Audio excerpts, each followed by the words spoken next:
نواز شریف صاحب جب سے ملک واپس آئے ہیں وہ 2/3 میجورٹی چاہتے تھے، نہیں ملی، وزیر اعظم بننا چاہتے تھے، نہیں بنے، اس کے بعد سے وہ چپ کر کے بیٹھے رہے. ہم آپ سے پوچھتے رہے کہ کیا وجہ ہے، آپ نے اس کی وجوہات بھی بیان کی.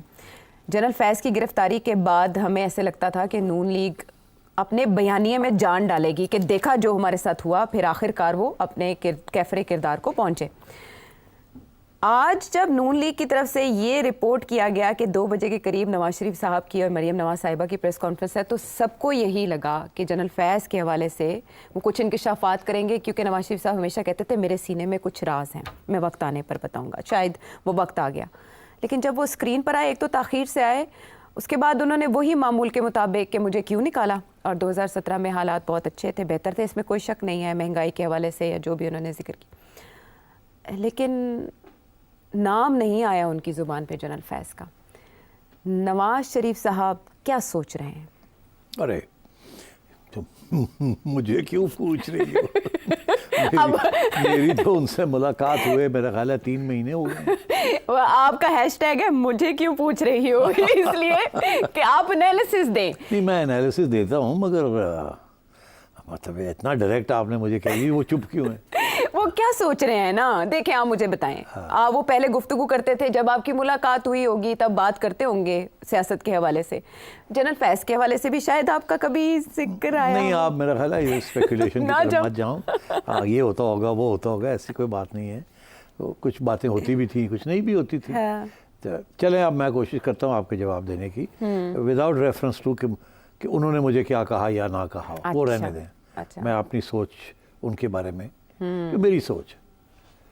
دیکھیے، آپ نے آج شروع میں ہی 2-3 باتیں کر دی نا. ایک تو آپ نے عرفان صدیقی صاحب کا حوالہ دیا کہ انہوں نے کہا جنرل باجوہ اور جنرل فیض کے بارے میں کہ جب میاں صاحب نے تنقید کی تھی تو جنرل باجوہ نے فون کر کے کہا کہ میرا نام مت لیں، یہ سب چیزوں کے پیچھے وہی ہے. اچھا، اب تو کیا یہ صحیح ہے یا غلط ہے؟ دوسری بات یہ ہے کہ کیا جنرل فیض نواز شریف صاحب اور شہباز شریف صاحب کے ساتھ رابطے میں تھے تھرو آؤٹ، جب بھی وہ جیلوں میں بھی تھے یا نہیں تھے؟ کیا عمران خان فلی آن بورڈ تھا جو پالیسیز جنرل فیض اور جنرل باجوہ فالو کر رہے تھے؟ اچھا، عمران خان کا بھی تو بڑا کمپلینٹ ہے نا کہ یہ مجھے تو کچھ ایک بات کرتے تھے اور ادھر انہوں نے لائنز آف کمیونیکیشن بھی کھولی ہوئی تھی. وہ غالباً جنرل فیض کی بات نہیں کرتے تھے، وہ جنرل باجوہ کی بات کرتے تھے. جی. چلو میں آج آپ کو کچھ اندرونی حقیقت بتاتا ہوں کیا تھی. اس کے علاوہ بھی کوئی اندرونی حقیقت تھی؟ اس کے علاوہ بھی ہے. پہلی بات تو یہ ہے کہ عام طور پہ کانٹیکٹ جو اسٹیبلش ہوتا ہے بٹوین آرمی چیف اور کسی کے ساتھ بھی سویلین کے ساتھ، وہ یا تو اپنے کسی فوجی افسر کے ذریعے ہوتا ہے جس میں آرمی چیف یا DGI اعتماد رکھتے ہیں، ان کو کہتے ہیں آپ رابطہ کریں. اچھا. اور یا پھر کوئی ایسے سیاستدان کے ساتھ رابطہ ہوتا ہے جو کہ ان کے قریب ہوتا ہے، جانتا ہے ان کو، آنا جانا ہے، تعلقات رہے ہیں پہلے جن کو برقرار ذاتی طور پہ، اور ان کے ذریعے پیغام دیے جاتے ہیں اور لائے جاتے ہیں. اچھا، اب جہاں تک مسلم لیگ نون کی بات ہے تو صرف ایک شخص کے ذریعے نہیں پیغام آتے جاتے رہے. ایک ہمیشہ 2-3 لوگ ہوتے ہیں. ایک یہ کہتا ہے کہ جی میں فلانے کے بڑا قریب ہوں، اور کوئی رشتہ داریاں وغیرہ بتاتا ہے کہ میری یہ رشتہ داری ہے، میری وہ رشتہ داری ہے، میں پیغام لا سکتا ہوں، لے جا سکتا ہوں.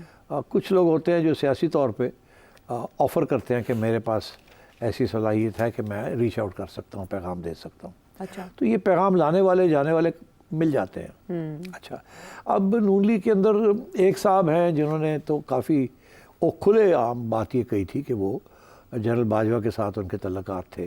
وہ تھے زبیر صاحب، آپ کو یاد ہوگا، جب گورنر سندھ تھے، اور اس کے بعد بھی وہ، اور وہ کافی رائیونڈ آتے جاتے تھے.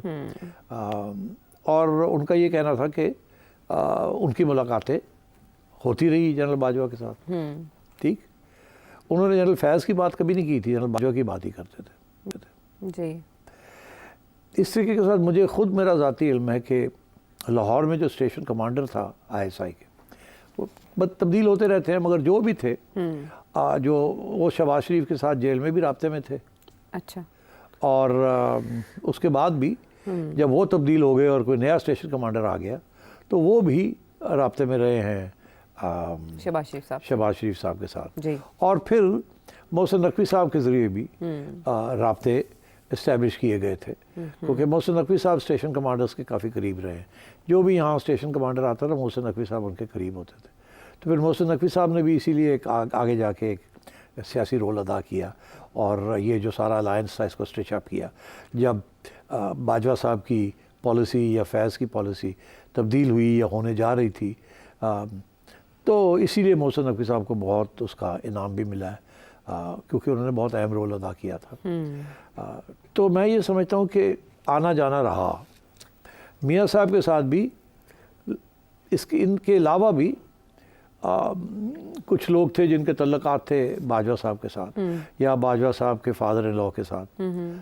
ان میں خود لوگ کہتے ہیں کہ ہمارے تھے ملک احمد خان صاحب جو اس وقت اسپیکر ہیں پنجاب اسمبلی کے. انہوں نے خود تسلیم کیا ہے جی میں نے رول بھی ادا کیا ہے اور میں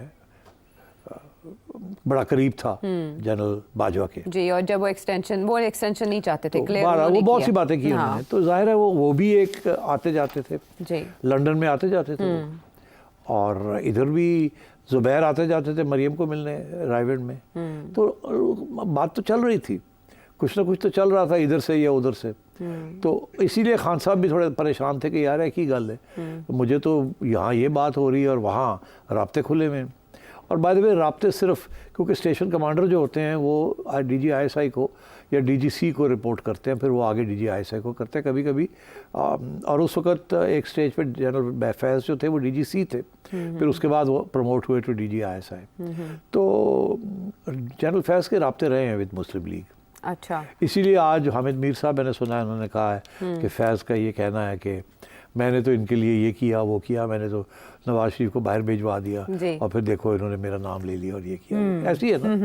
اچھا اب بات یہ ہے کہ عمران خان نے بھی تو یہ کہا تھا نا، یاد ہوگا آپ کو کہ یہ دیکھو جی یہ پلیٹلیٹس کا ڈرامہ سارا ہوا اور وہ کہتے تھے ہمیں بیوقوف بنایا گیا. بیوقوف کس نے بنایا؟ مطلب ہے کہ نون لیگ نے تو نہیں بنایا نا، کسی اور نے بنایا تھا نا. ظاہر ہے جنہوں نے گرین لائٹ دینی تھی کہ نکالو ان کو یہاں سے تو انہوں نے بنایا نا بیوقوف. اور وہی بیٹھے ہوتے تھے، ہر روز تصویر آتی تھی کہ پرائم منسٹر ہاؤس کے لان کے پیچھے 3 کرسیاں، ایک میں میاں صاحب، ایک میں عمران خان بیٹھے ہوئے ہیں، اس طرف باجوہ صاحب بیٹھے ہوئے ہیں، اس طرف فیض صاحب بیٹھے ہوئے ہیں. اور فیض صاحب نے اپنا گرے سوٹ پہنا ہوا اور پنک ٹائی پہنی ہوئی جو کہ وہ بڑا پسند کرتے تھے. Great combination. He is a nice dresser. کچھ آپ کا بھی ویسا ہی ہے. اچھا نہیں، میں نے بھی ان کی ڈریس سینس کو تعریف کی تھی. اچھا. ہی از کوائٹ نیٹلی ڈریسڈ. اچھا تو میں یہ کہہ رہا ہوں کہ یہ چیزیں سیاست میں چلتی ہیں. اچھا. تو پہلی بات تو یہ کہ جو عرفان صدیقی صاحب نے کہا ہے اس میں وزن ہے. اچھا. ٹھیک. دوسری بات یہ ہے کہ ایک سٹیج ایسی آئی تھی جب کہ جنرل فیض کو شنٹ کر دیا تھا فرام ISI ٹو پشاور. تو اس وقت کچھ لوگوں نے کہا تھا کہ اب یہ کھڈے لائن چلے گئے ہیں. جی. آصف زرداری صاحب نے کہا. زرداری صاحب نے کہا تھا. اب وہ فارغ ہو گیا، کھڈے لائن چلے گئے. پتہ یہ چلا کہ وہ بالکل کھڈے لائن نہیں گئے تھے. وہاں بھی جب تھے تو وہ بہت کچھ کر رہے تھے اور اس کے بعد بھی جب ریٹائر بھی ہو گئے تو آج یہ پتہ چل رہا ہے کہ وہ بہت کچھ کر رہے تھے. یہی ہے نا. جی. تو کھڈے لائن تو وہ نہیں لگے. اگر لگے بھی تھے تو انہوں نے کھڈے لائن کو مین لائن بنا دیا. قابلیت. اچھا تو اب بات یہ ہے کہ دس از دا وے اٹس بین. اس میں کوئی شک نہیں ہے کہ جنرل باجوہ اور جنرل فیض ایک صفحے پہ تھے. وہ کون سا صفحہ تھا اور کہاں آپس میں ان کی ڈفرینس آف اوپینین ہوا، یہ بڑا امپورٹنٹ ہے جس نے آج تک کسی نے ڈسکس نہیں کیا. They were on the same page on 2 issues. Okay. ایک یہ ایشو تھا کہ عمران خان کو لانا ہے اور چلانا ہے اور ان دونوں کو نکالنا ہے اور ان کو فارغ کرنا ہے. وہ تو ہو گیا. ٹھیک ہے. اس کے بعد یہ ایجنڈا تھا کہ عمران خان کو صرف یہ آگے بھی چلانا ہے. یہ ایک الیکشن جتا کے 10 سال کا پلان پھر 10 سال کا پلان صدارتی نظام اس کے اندر جو دوسرا پلان تھا، اسی کے پلان کے اندر عمران کو چلانا ہے، لانا اور چلانے کے اندر یہ تھا کہ ایک ایکسٹینشن باجوہ صاحب کو ملے گی، اچھا جس کی وجہ سے پھر جنرل فیض کی سینئر دوران بن جائے گی، تو اس کے بعد پھر جنرل فیض کی کو آرمی چیف بنیں گے، اور وہ 6 سال کم از کم وہ رہیں گے، ٹھیک ہے، تو 6 سال 6 سال، 12 اس میں سال ہو سے گیا، خان صاحب کے 10 سال بن جاتے ہیں۔ تو یہ 2 چیزوں پہ اتفاق تھا۔ ہاں اچھا، اب کہاں آ کے اتفاق تھوڑا سا ہل گیا؟ ہلا یہاں کہ جب